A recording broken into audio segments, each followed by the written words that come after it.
J'ai réfléchi à ce que tu m'avais dit l'autre jour, à propos de ma peinture. Ah. J'ai passé la moitié de la nuit à y réfléchir. Et puis j'ai eu un flash. Après, je me suis paisiblement endormi, et depuis, je n'ai pas pensé à toi. Tu sais ce que j'ai compris? Non. Tu n'es qu'un gosse. Tu parles sans avoir la moindre idée de ce dont tu parles. Merci beaucoup. Pas de quoi. Tu n'es jamais sorti de Boston?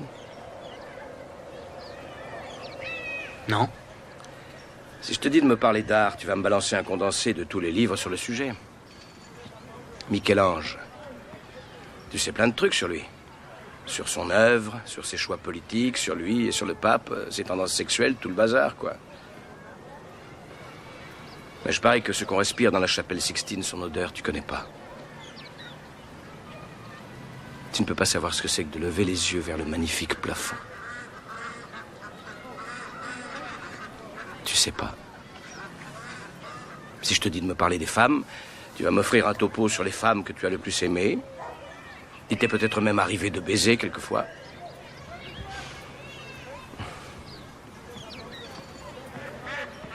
Mais tu ne sauras pas me décrire ce que c'est que de se réveiller près d'une femme et de te sentir vraiment heureux. Tu es un coriace. Si je te faisais parler de la guerre, c'est probablement tout Shakespeare que tu me citerais. Une fois de plus sur la brèche, mes amis. Mais tu n'as pas vécu la guerre. Tu n'as jamais tenu contre toi ton meilleur ami. Tu ne l'as pas vu halter jusqu'au dernier souffle avec un regard qui implore. Si je te fais parler d'amour, tu vas probablement me dire un sonnet. Mais tu n'as pas connu de femme devant qui tu t'es senti vulnérable.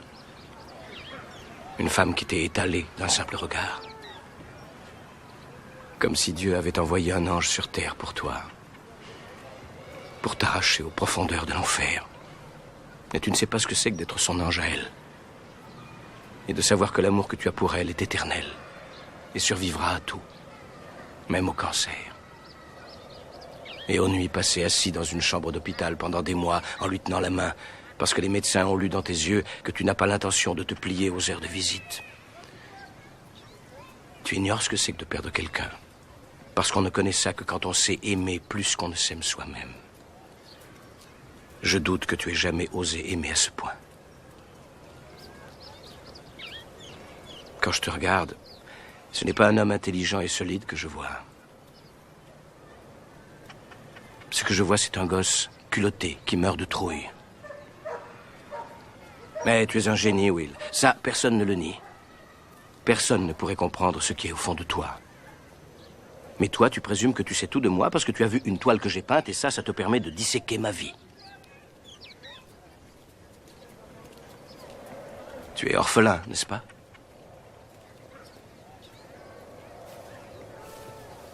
Tu crois que je sais quelque chose des difficultés que tu as rencontrées dans la vie, de ce que tu ressens, de ce que tu es, sous prétexte que j'ai lu Oliver Twist? Est-ce que ça suffit à te résumer?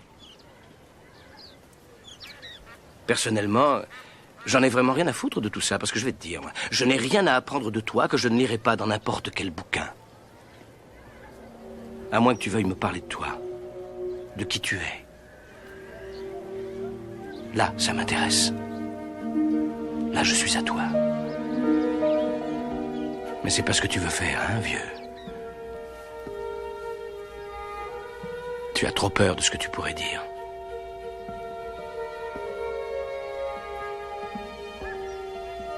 La balle est dans ton camp.